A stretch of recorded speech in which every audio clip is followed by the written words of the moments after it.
कल हम लोगों ने किया था इनफाइनाइट नेटवर्क सीरीज, और उसमें हमने देखा था कि एक जीपी सीरीज का जरूरत पड़ता है, तो जीपी सीरीज का इनफाइनाइट समेशन का मैंने फॉर्मूला दे दिया, तो I hope now it's comfort. ठीक है ना? ठीक है, थोड़ा सा ये कि अननोन टेरिटरी था, but I hope now it's okay. ठीक है ना? आज हम लोग एक सेकेंड, महिमा तुमने सीरीज पैरेलल कैपेसिटर्स पढ़ रखे हैं क्या? थोड़ा सा आइडिया है फॉर्मूला वगैरह? हाँ बेटे, हाँ sir. Series parallel basic formula तो आइडिया है ना? हाँ सर। चलो ठीक है, बाकी मैं पुराने वीडियोस का वो भेज दूंगा, तो पुराना भी 2-3 देख लेना ऐप के अंदर। और नाउ लेट्स स्टार्ट। तो हम लोगों ने कल इनफाइनाइट नेटवर्क सीरीज का किया था, आज हम इनफाइनाइट नेटवर्क पैरेलल का करेंगे। तो कैसे?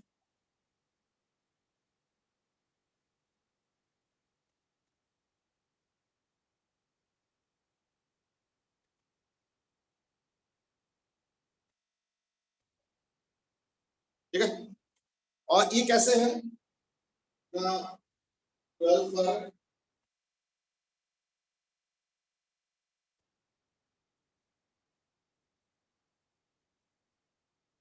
6 फैराड, 3 फैराड, 1.5 फैराड, इस तरीके से पूरा इनफाइनाइट नेटवर्क है। ठीक है ना? इनफाइनाइट नेटवर्क कैसे? 12 फैराड, फिर 6 फैराड, फिर 3 फैराड, 1.5 फैराड, इस तरीके से सारा infinite network in parallel. Infinite parallel network, I hope that's comfortable.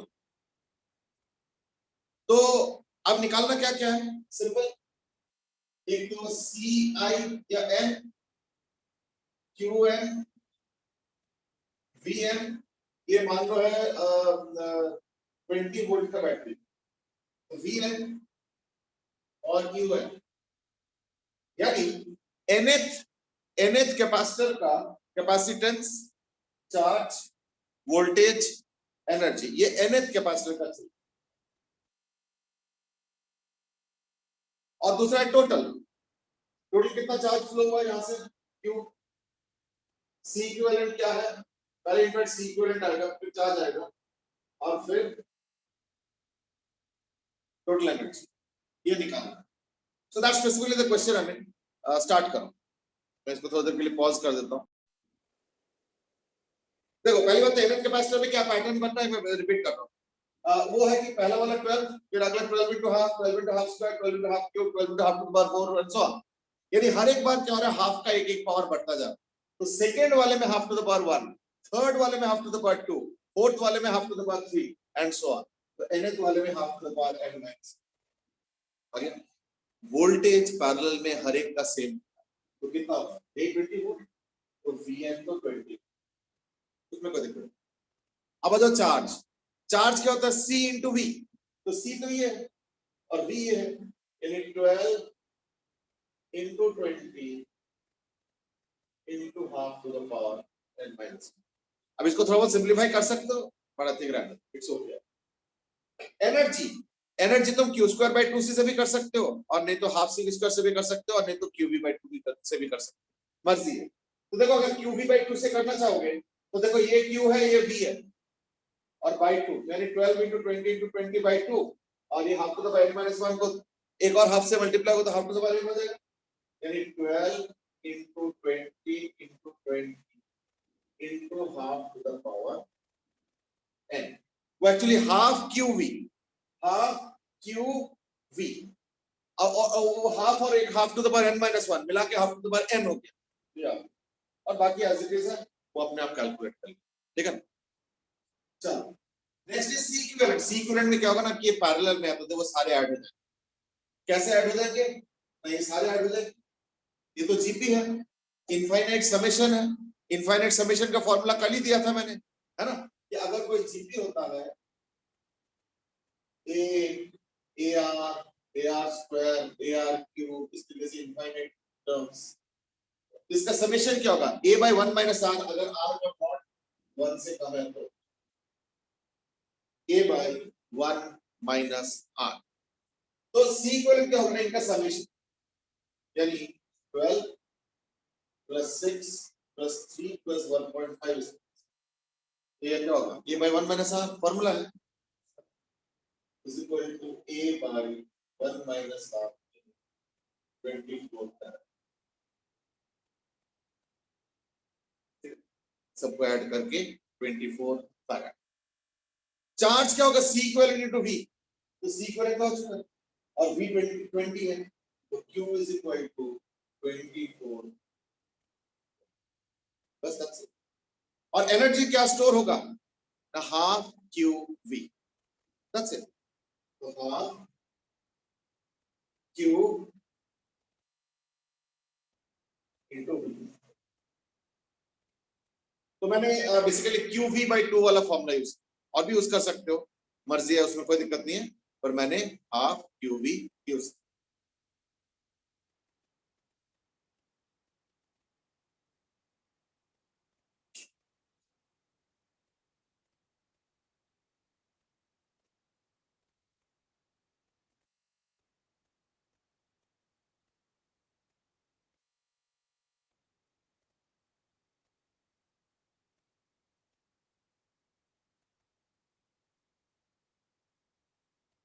I think that's about your preliminary assessment of a infinite network in parallel। लेकिन कई बार पता है दिक्कत क्या आ जाता है कि जो इनफाइनाइट नेटवर्क होता है ना, उसका सीरीज पैरेलल पहचान में नहीं आता। चलो कोई देखते हैं, तो हम क्या करेंगे, है ना? तो हम क्या करेंगे, एक और इनफाइनाइट का क्वेश्चन सॉल्व करेंगे।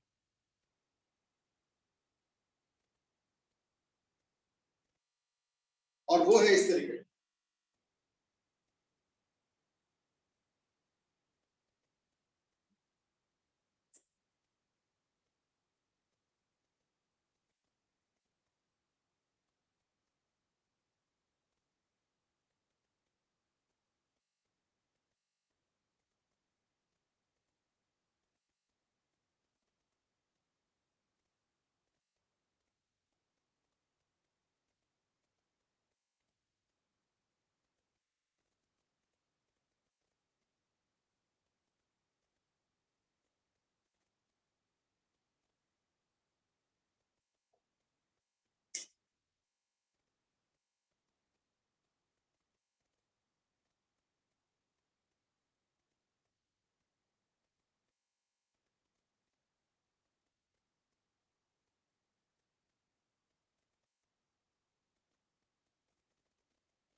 यानी क्या, देखो एक इनफाइनाइट नेटवर्क है, 2 1 2 1 2 1 2 1 2 1 करके इनफाइनाइट नेटवर्क। चलो बैठ के हटाओ,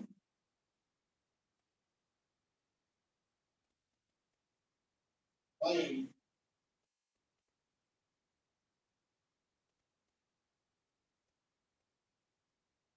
find C equivalent between A and B।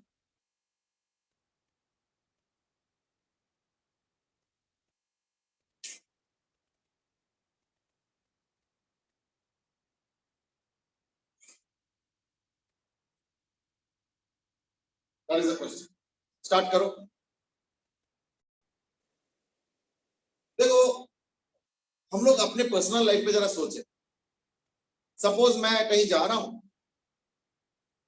और जाते जाते मेरे जेब में से मान लो एक 500 रुपए का नोट गिर जाता, सपोज। अब अगर ऐसे होगा ना, तो रात को मैं सोचता रहूंगा, यानी गिरा कैसे, मैंने कहां पे रखा था, किसी ने पॉकेट मारी तो नहीं कर लिया, है ना, मैंने ऐसे कैसे लापरवाही कर लिया, कहीं ऐसे कोई तो नहीं कि मैंने जेब में कुछ रखा था उसके निकालने के चक्कर में वो भी गिर गया, कहीं ऐसा तो नहीं कि जेब में छेद था कोई चेक करूं जरा, मतलब तमाम हजार क्वेश्चंस आएंगे। या मैं ऐसे क्या सोच रहा था उस टाइम कि नोट गिर गया, तो एक 500 रुपए के पीछे हम कितना सोचें, क्यों कि 500 रुपए हमारे लिए अच्छा सा क्वांटिटी है, it's not something which is negligible. However थोड़ा कॉन्ट्रास्ट करो हमारे अंबानी अडानी उनके एक एक सेकंड में हजारों का इनकम है, एक एक सेकंड में, यानी जितने देर में वो पानी पीते होंगे ना ऐसे करके, उतने देर में उनका 10,000 रुपए इनकम हो गया होगा, कुछ करने की जरूरत नहीं, पानी पी लो, कितना मजा आता होगा उस पानी में कि पानी पी रहे हो और बैंक बैलेंस बढ़ता जाना। यहाँ कई बार पानी पीने का फुर्सत नहीं मिलता कितना फर्क होता है ये नहीं। अब जैसे अभी मैंने सेंटर पे एसी नहीं लगाया तो गर्मी लगता है, पसीने होते हैं, पर ठीक है चलता है पागल नहीं, अब लग जाएगा खैर 2-4 दिन में, बट तब तक तो गर्मी है ना। सो दैट्स हाउ इट, यानी कुछ चीजें हमारे लिए बड़ा इंपॉर्टेंट रोल होता है, प्ले करता है कि वो अमाउंट ठीक ठाक है, सिग्निफिकेंट है, बट कई बार बहुत बड़ा क्वांटिटी के सामने वही क्वांटिटी फीका पड़ जाता है, छोटा पड़ जाता है, निग्लिजिबल अमाउंट माना जाता है। तो इससे क्या करना है, जरा सोचो, सपोज हमारे पास एक इनफाइनाइट नेटवर्क और उसका इक्विवेलेंट कैपेसिटेंस मान रहा है x, एक काम करो जरा सोचो, ये इनफाइनाइट नेटवर्क में से मैं अगर एक लिंक हटा देता हूं,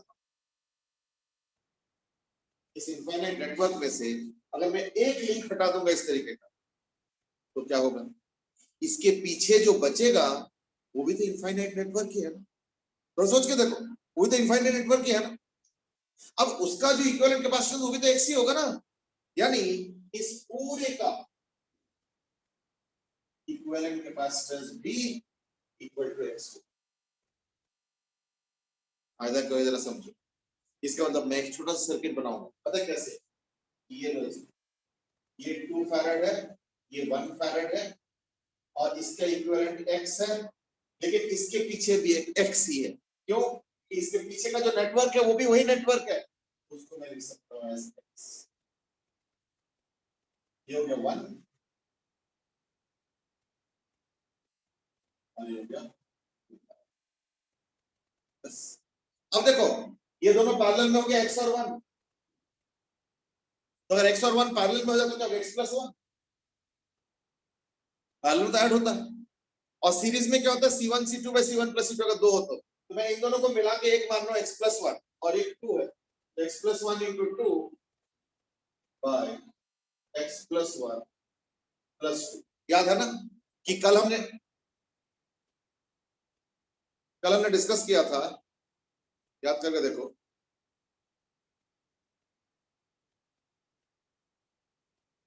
है ना, कल हमने डिस्कस किया था कि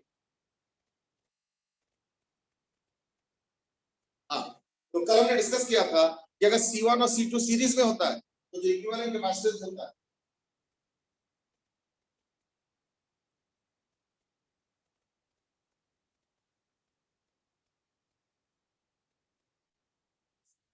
वो नहीं, इस तरह, लेकिन यही तो x के बराबर होगा ना, तो यानी x इज इक्वल टू, ठीक है ना, 2x plus 2 by x plus 3, यानी क्रॉस मल्टीप्लाई करो, x square plus 3x equal to 2x plus 2, यानी x square plus x minus 2 equal to 0, यानी x square plus 2x minus x minus 2 equal to 0, यानी x plus 2 into x minus 2।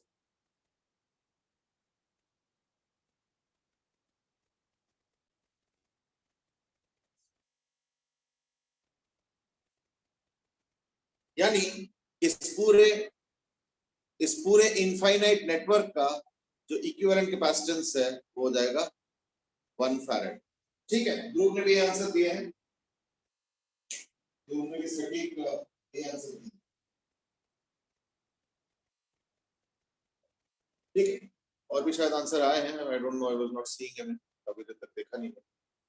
ठीक है, सी equivalent मनस्वी ने भी दिया 1 farad, पहले 1.5 दी थी बट बाद में चेंज कर ली। चलो अच्छी बात है, तो ठीक, इट्स फाइन। ठीक है, so x equal to what ना 1 farad, that will be the equivalent capacitance। देखो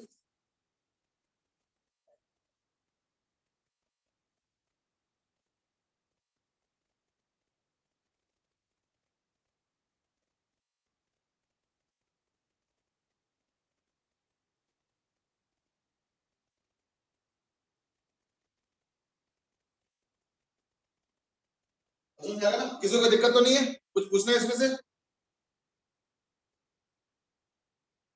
चलो, as nobody is asking, तो मैं इसका आगे बढ़ाता हूँ। So that is the end of the discussion on infinite network of capacitors। अभी और क्वेश्चन सॉल्व करना तो ऑब्वियसली और मिल जाएंगे क्वेश्चन, बट इसी तरीके का एक सॉल्यूशन होगा।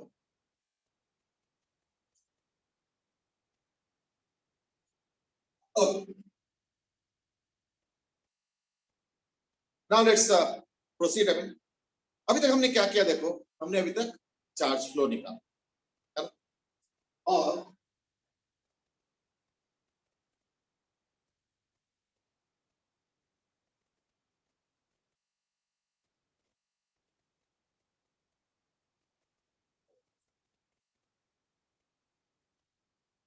आज हम लोग करेंगे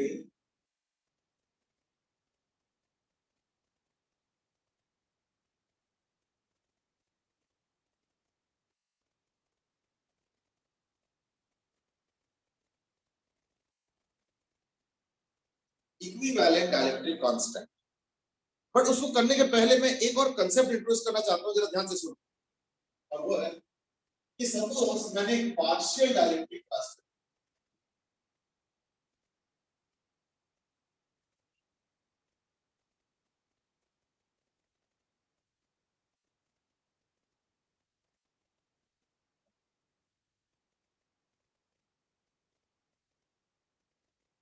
जिसमें एरिया तो ए है, एच, और जो डाइलेक्ट्रिक है उसका थिकनेस सपोज सी है, और जो total distance between the separation between the two है, sheets I mean, that is suppose equal to D है।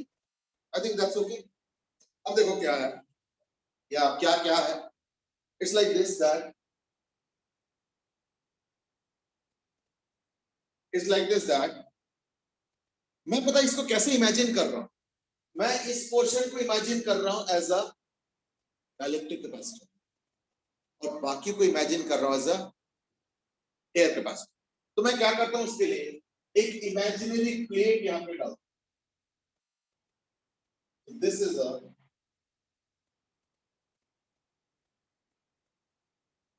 से अगर इमेजिनरी प्लेट डाल भी तो इससे क्या फायदा हो जाएगा, तो पता क्या होगा, वो डाइलेक्ट्रिक वाले को और एयर को मैं सेपरेट कर दूं, this will become equivalent to like this.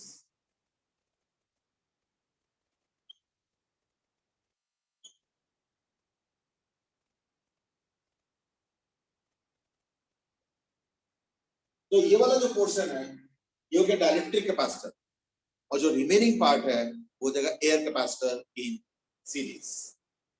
तो ये कितना होगा, इसका कैपेसिटेंस क्या होगा ना, ये हो गया C1 is equal to epsilon r। देखो फुल डाइलेक्ट्रिक याद है ना, आई होप यू रिमेंबर, एक बार फिर से बता देता हूं, C एयर होता है epsilon naught a by d, और याद करके देखो फुल डाइलेक्ट्रिक कैपेसिटर का कैपेसिटेंस क्या होगा, C फुल डाइलेक्ट्रिक, लेकिन C फुल डाइलेक्ट्रिक वो क्या होता है, epsilon r into epsilon naught a by d, ये चीज।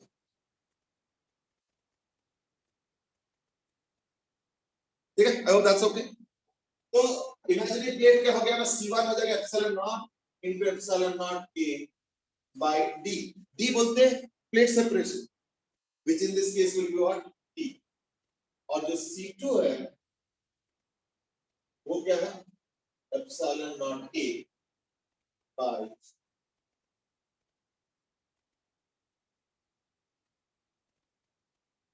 D minus.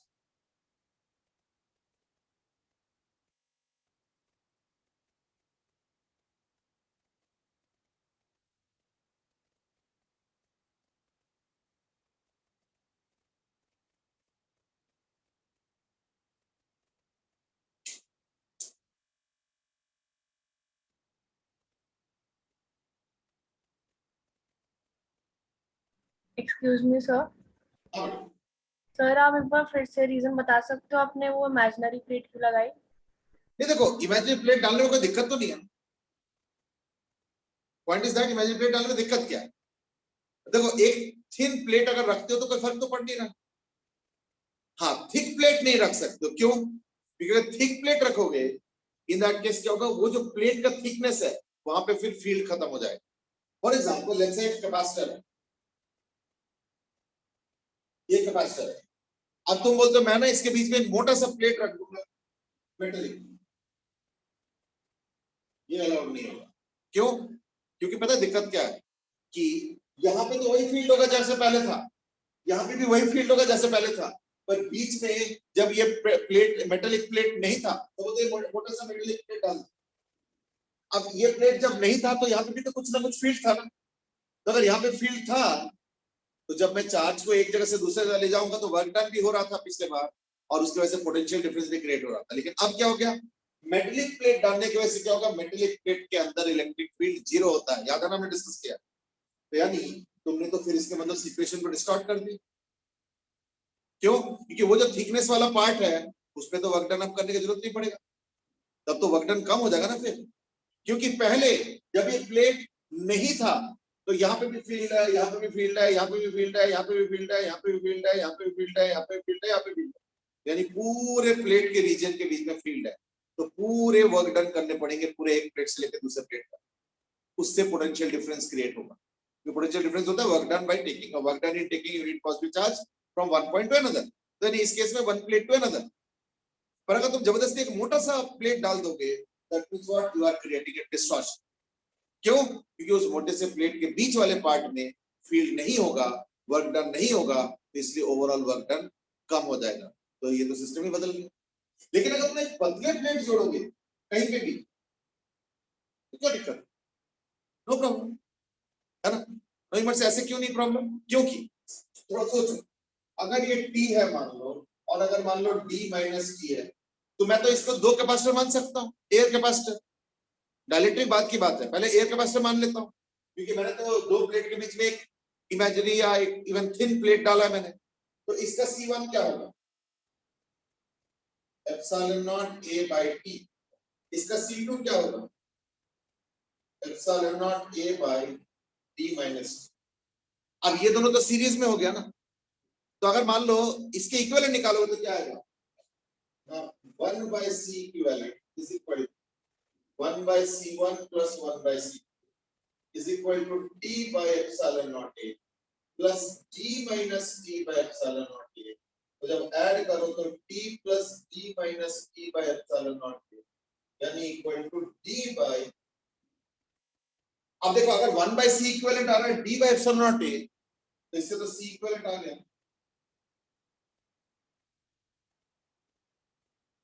यानी देखो अगर दो प्लेट के बीच में अगर एक मेटल प्लेट डाल दो थिन कहीं पे भी, देखो मैंने D/2 नहीं लिया, मैंने ऐसे T डिस्टेंस पे लगा दिया और एक दूसरे जगह पे दूसरा वाला पार्ट का डिस्टेंस हो गया D माइनस, तो देखो कैपेसिटेंस में कोई चेंज नहीं है, देख रहे हो, back to epsilon not A/2। यानी एक इमेजिनरी प्लेट अगर कैपेसिटर के प्लेट के बीच में डालते हो तो इन दैट केस कैपेसिटर बिगड़ता नहीं है, कैपेसिटेंस भी नहीं बिगड़ता।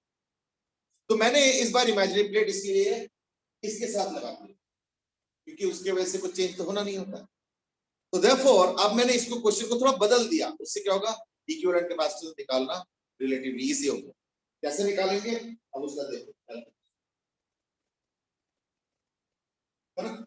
तो इस बार तो आ गया ये, और नहीं ये तो अलग हो गया। ये समझ में आया ना कि मेटल प्लेट डालने से क्यों नहीं डिस्टॉर्शन हुआ, थिन वाला मेटल प्लेट, थिक वाला अलाउड नहीं है, याद रखना, थिन वाले की बात कर रहा हूँ। क्लियर हो गया मनस्वी? Yes sir. ओके, अब एक काम करो, इसको सॉल्व करो फिर।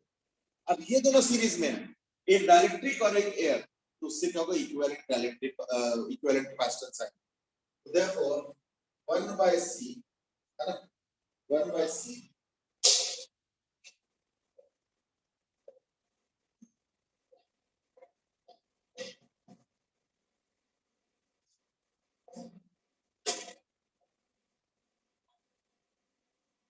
is equal to 1/c1, ये वाला epsilon r epsilon naught a by t plus 1/c2 epsilon naught a by t minus t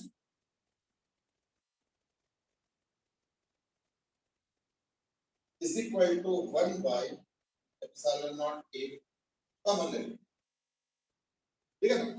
तो क्या आ जाएगा, t by epsilon r plus ये ऊपर जाएगा t minus t, यानी c हो जाएगा equal to epsilon naught a by t minus t।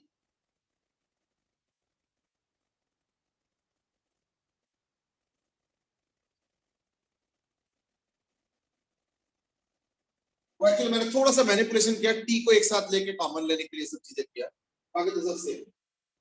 ये के इक्विवेलेंट कैपेसिटेंस यानी पार्शियल डाइलेक्ट्रिक कैपेसिटर की बात कर रहे हैं हम, पार्शियल डाइलेक्ट्रिक कैपेसिटर। अच्छा, टॉपिक कोई कठिन नहीं है, सीरीज पैरेलल पे पूरा पूरा बेस्ड है, इसलिए अच्छे से समझ लो, आसान कांसेप्ट है और इस टाइप के क्वेश्चन आते हैं, ठीक है। फटाफट सॉल्व कर सर। हाँ सर मैं अभी लीव कर रही हूँ, मेरी ना क्लास स्टार्ट हो गई होगी। हाँ ठीक है ठीक है, मैं भी आज 5-10 मिनट पहले छोड़ दूंगा, कोई बात नहीं। चलो अब देखो, ये जो डाइलेक्ट्रिक कांस्टेंट वाला कैपेसिटर आया, अब एक इशू है, पता है क्या, सपोज मैं तुमको कहता हूं क्या आधा अधूरा डाइलेक्ट्रिक डालना है, हटाओ ना इनको, इसको हटा के एक सिंगल डाइलेक्ट्रिक डालो जो कि पूरे पूरे स्पेस को कवर करता हो, लेकिन कैपेसिटेंस बिगड़ने नहीं चाहिए, तो उस डाइलेक्ट्रिक को जो नया लगाना पड़ेगा पूरे पूरे, आधा अधूरा नहीं, अभी ये तो आधा अधूरा है ये वाला, पर सपोज मैं कहता हूं ना ना ना ना ना, इतना ही कैपेसिटेंस जो अभी आया है वो पूरे पूरे डाइलेक्ट्रिक के हिसाब से लगाओ, सो दैट कैपेसिटेंस ना बिगड़ जाए, और डाइलेक्ट्रिक पूरा पूरा भर के लगाएंगे, हम खाली जगह नहीं छोड़ेंगे, आधा अधूरा नहीं। तो जो डाइलेक्ट्रिक यूज करना पड़ेगा that will be called as equivalent dielectric constant. तो इक्विवेलेंट डाइलेक्ट्रिक कांस्टेंट का कांसेप्ट क्या is equal to value of epsilon required by a single dielectric which fills the entire space, जो कि पूरे स्पेस को भर देता हो, जो कि पूरे स्पेस को भर देता हो।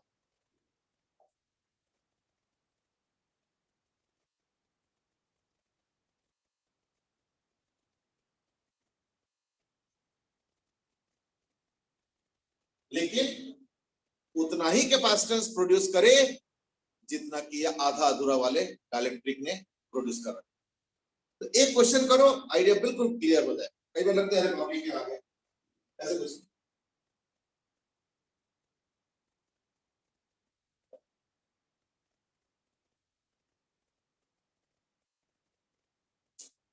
जैसे सपोज मैं कहता हूं कि ये मेरा कैपेसिटर है,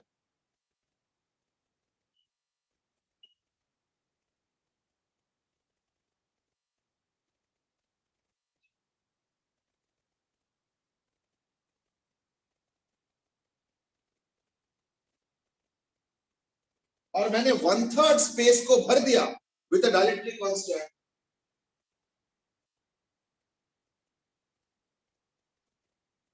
एप्सिलॉन r इक्वल टू 12, यानी 1/3 तो डाइलेक्ट्रिक कांस्टेंट वाला है और 2/3 एयर वाला है। अब तुमको फाइंड आउट क्या करना है, फाइंड आउट एप्सिलॉन r। तो देखो एप्सिलॉन इक्वल का मतलब क्या होता है कि सेम डिस्टेंस d वाला और एरिया a वाला कैपेसिटर प्लेट के बीच में कंप्लीट डाइलेक्ट्रिक यूज करके उतना ही कैपेसिटेंस बनाओ जितना कि अभी फिलहाल ये बना। तो उस डाइलेक्ट्रिक को जो पूरे पूरे भर के मैं रखूंगा, और कैपेसिटेंस फिर भी सेम आएगा, तो वो वाले जो डाइलेक्ट्रिक कांस्टेंट होगा उसको हम लोग बोलेंगे एज इक्विवेलेंट डाइलेक्ट्रिक कांस्टेंट। ठीक है, चलो स्टार्ट करो।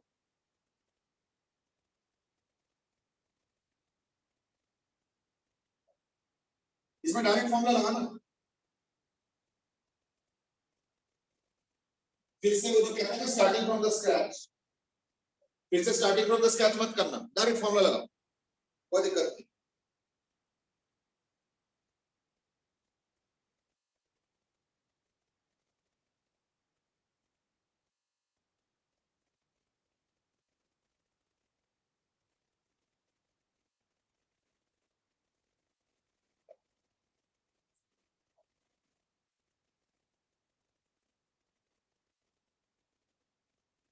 Okay, Arman has given an answer and that is 36/25. Okay, और कोई आंसर?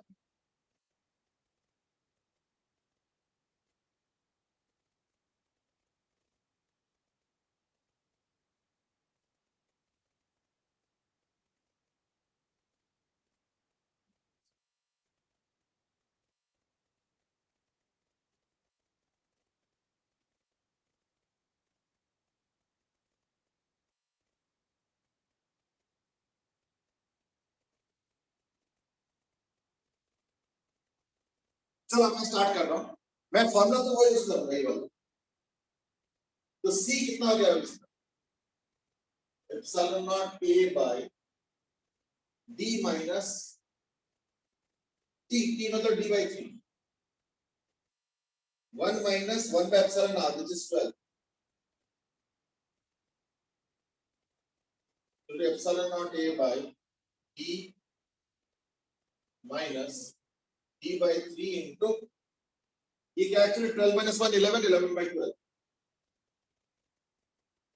तो 36 में से 11 माइनस कर दो तो क्या आएगा 25, तो is it equal to epsilon naught A by D into 1 minus 11 बटा 36, तो 36 माइनस 11 क्या है 25, 25 बटा 36 है ना 36/25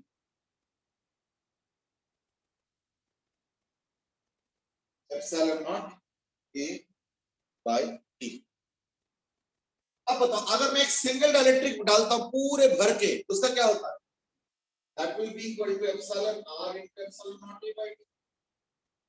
तो कंपेयर करो, कंपेयर करके क्या मिल रहा है, therefore epsilon r equivalent is equal to 36 बटा 25।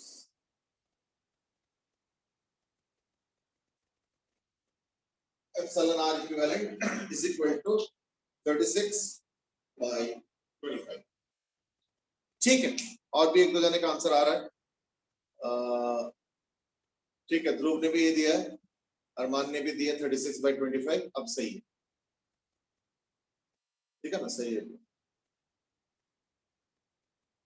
बाकी भी ट्राई करो। अब मैं क्वेश्चन को थोड़ा और कॉम्प्लिकेटेड कर, हल्का सा, ज्यादा नहीं।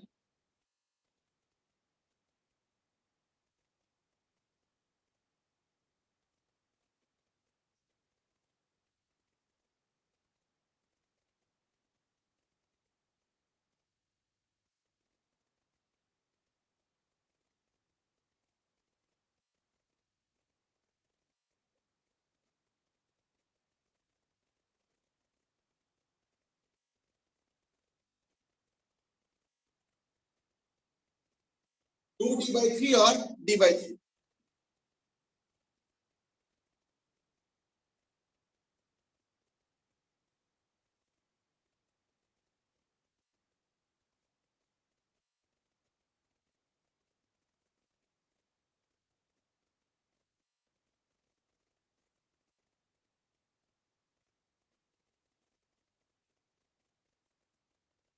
एक पार्ट 8 वाला डाइलेक्ट्रिक है और एक 10 वाला, और तुमको फाइंड आउट करना है एप्सिलॉन r इक्विवेलेंट। चलो स्टार्ट करो, just take a minutes time.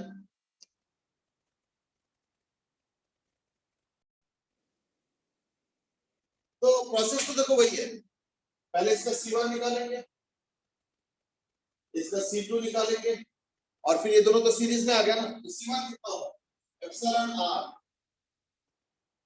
Epsilon naught a by is equal to, अच्छा बार बार में epsilon naught a by d epsilon a by d ना लिखते हम एक काम करें C नॉट यूज करें, इससे क्या होगा ना थोड़ा सा राइट हैंड का कम हो जाएगा, तो ये हो जाएगा 2d 3 चला गया 4 यानी 12c और C2 क्या हो जाएगा epsilon naught a bye 30c।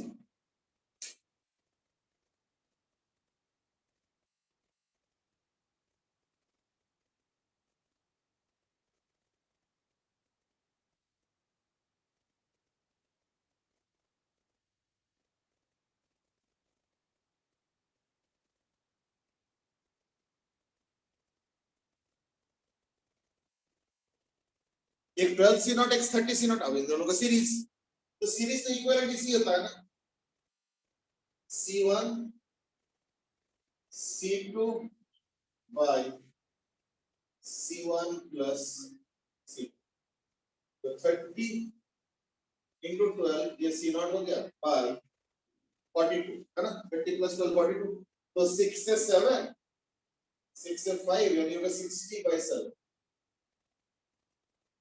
C naught, that's it. Then equivalent relative constant कितना आ गया इस केस में ना, इक्वल टू 60 बाय 7, ठीक है, अरमान has given the right answer and that is 60 by 7, बिल्कुल सही, तो therefore epsilon r equivalent is equal to 60 by 7।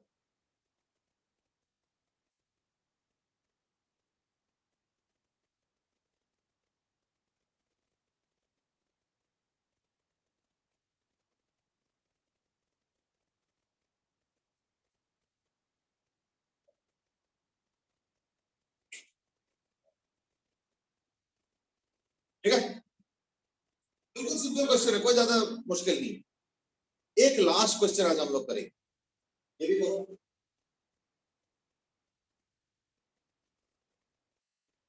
और वो है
क्वेश्चन वही है,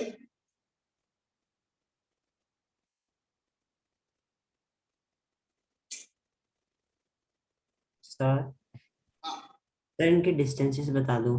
हाँ वो एक 2d/3 और d/3,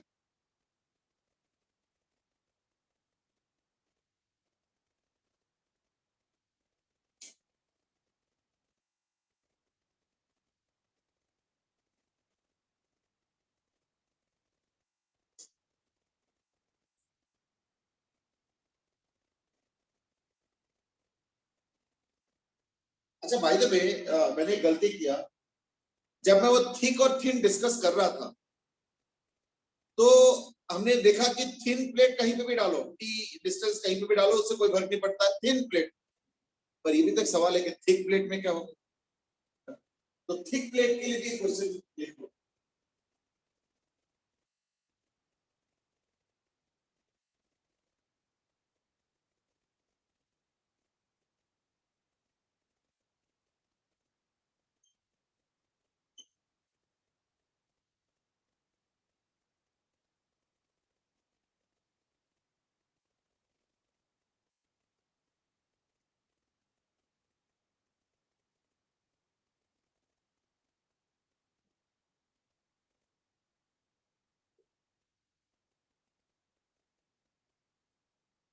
बाकी वही एरिया और तो मैंने क्या किया, पैरेलल प्लेट में एक प्लेट से d1 डिस्टेंस दूर एक t थिकनेस का मेटेलिक प्लेट इंट्रोड्यूस किया। देखो मेटेलिक प्लेट, ये जा रहा है ये t थिकनेस का मेटेलिक प्लेट। अब डायरेक्ट इलेक्ट्रिक नहीं, मेटेलिक प्लेट ध्यान रखो। तो इसका कैपेसिटेंस क्या होगा, इसमें हमने जस्ट एक ब्रीफिंग दिया कि हाँ ऐसे होगा वैसे होगा, बट हमने मैथमेटिकली नहीं किया। तो उस समय कर लेना चाहिए, तो मैं भूल गया, कुछ और डिस्कस हो रहा था उस टाइम। तो आप ये भी कर लेना। तो ये दो लास्ट क्वेश्चंस हैं, ऑलरेडी का आंसर आ चुका है 112/50। ठीक है, एक आंसर आ चुका है 112/50। चेक करता हूं।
चलो अब स्टार्ट करते हैं, पहले एक एक करके।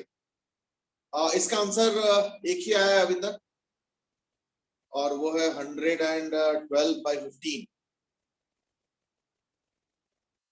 चलो मैं देखता हूं।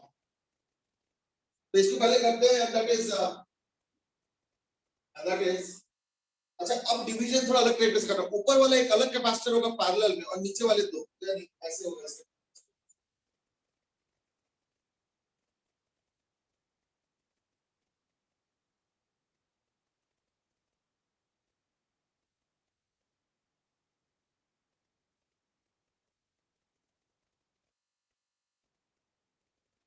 अब C1 C2 C3, ये होगा C1 C2 C3।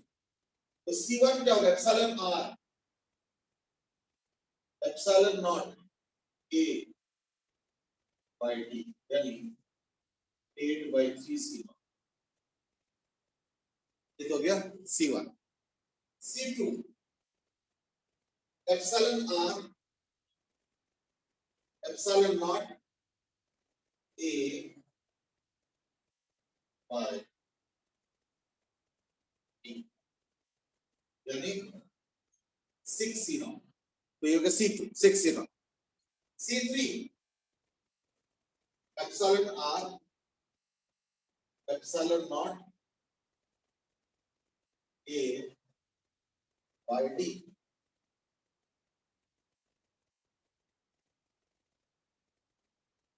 इसमें से देखो C2 और C3 सीरीज में है, तो C2 6 C0 और ये 24 C0, यानी C2 C3 सीरीज में है, तो C2 C3 को पहले निपटा दो। ये दोनों सीरीज में है, तो ये आ जाएगा 6 into 24 by 6 plus 24 C0 is equal to 30, that is 6 into 24 by 30 C0। तो 6 से 5 यानी equal to 24 by 5 C। तो एक तो हो गया 24/5 और दूसरा 8/3 और ये दोनों देखो पैरेलल है, ये दोनों का इक्विवेलेंट निकल गया ये 24/5 और ये आ गया 8/3 और इन दोनों का इक्विवेलेंट आ गया 24/5। यानी फाइनली सी इक्विवेलेंट कितना आएगा? therefore क्योंकि अब ये दोनों पैरेलल में है तो देखो 8/3 प्लस 24 यानी 8/3 plus 24/5 C. I think that's 15 plus 5 to 40 plus 3 to 70 यानी equal to 112 by 15. I think that gives us the value of therefore epsilon r equivalent is equal to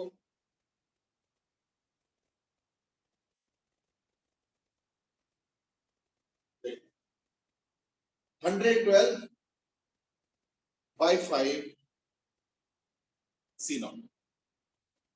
ठीक है ना, देख लो अच्छे से।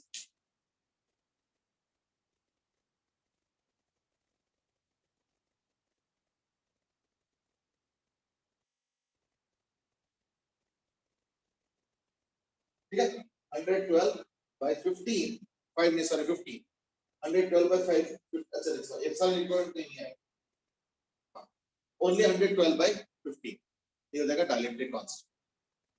अब आ जाओ ये वाला, ये पता क्या है? देखो मेटल में तो कोई होता नहीं कुछ, तो देखो हम इस पार्ट को कैपेसिटर मानेंगे, एक इस पार्ट को कैपेसिटर मानेंगे बस। तो एक्चुअली क्या है ना कि ये जो है इक्विवेलेंट हो जाएगा ऐसे दो कैपेसिटर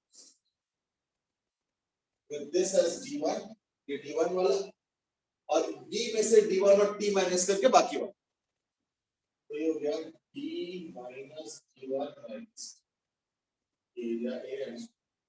तो अब हम कैपेसिटर निकाल लेते हैं। तो C1 C2 क्या होगा?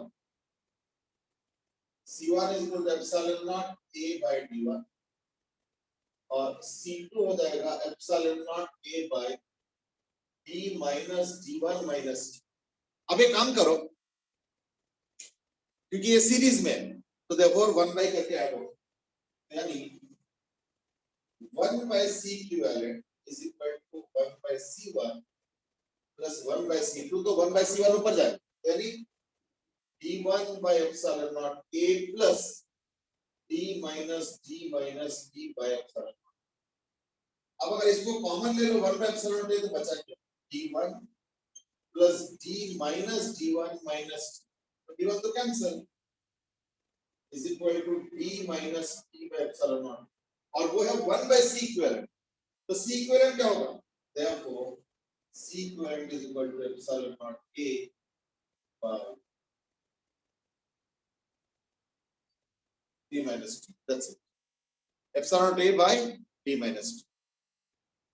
यानी एज इफ ये मेटल प्लेट वाला जो पार्ट हटा दो और उतने प्लेट्स को करीब लेके आ बस दैट्स इट। तो D minus T। अच्छा एक चीज देख रहे हो इंडिपेंडेंट ऑफ D1। इसका मतलब क्या हुआ कि ये जो मेटल प्लेट मैंने लिया ना T थिकनेस का, इसको थोड़ा अगर दाएं बाएं भी शिफ्ट करोगे तो कोई फर्क नहीं पड़ेगा, यही कैपेसिटेंस है। ठीक है ना, क्योंकि इंडिपेंडेंट ऑफ D1 है। यानी वो जो थिक मेटल प्लेट लिया मैंने वो इधर वाले प्लेट से D1 डिस्टेंस दूर है, लेकिन D1 से कोई मतलब नहीं है, आंसर में D1 आई नहीं, यानी उसको कहीं पे भी रख लो वही कैपेसिटेंस बनेगा, that is D minus T। ठीक है ना, epsilon naught A by D minus T। ठीक है, चलो I think that was more और less about equivalent dielectric constant. अभी भी पूरा खत्म नहीं हुआ है, थोड़ा सा बचता है, that will finish up in the next class. हमें कल क्या है, वेडनेसडे, नहीं कल तो नहीं रखेंगे, अब थर्सडे रखेंगे। ठीक है ना, तो थर्सडे रखेंगे और थर्सडे भी लगभग इसी टाइम के आसपास में भी है ना, और उस दिन जो है इक्विवेलेंट डाइलेक्ट्रिक कांस्टेंट करेंगे और अभी और भी दो चार कंसेप्ट बचता है, खास करके जो नेटवर्क सर्किट मैंने बताया था वो अभी स्टार्ट भी नहीं किया, तो वो भी हम लोग नेक्स्ट क्लास में करेंगे। ठीक है ना, चलो आज के लिए फिर इतना ही है ना, will carry on in the next class. ठीक है बेटे। सर एक सेकंड एक बार स्क्रीनशॉट लेना था लेफ्ट साइड पे एक बार। अच्छा अच्छा okay thank you sir. Okay बेटा thank you good day good night sir, thank you sir. Thank you sir, good night sir. Okay बेटा good night bye thank you sir. Thank you बेटे चलो thank you बेटे Narula Rohan Narula okay बेटे bye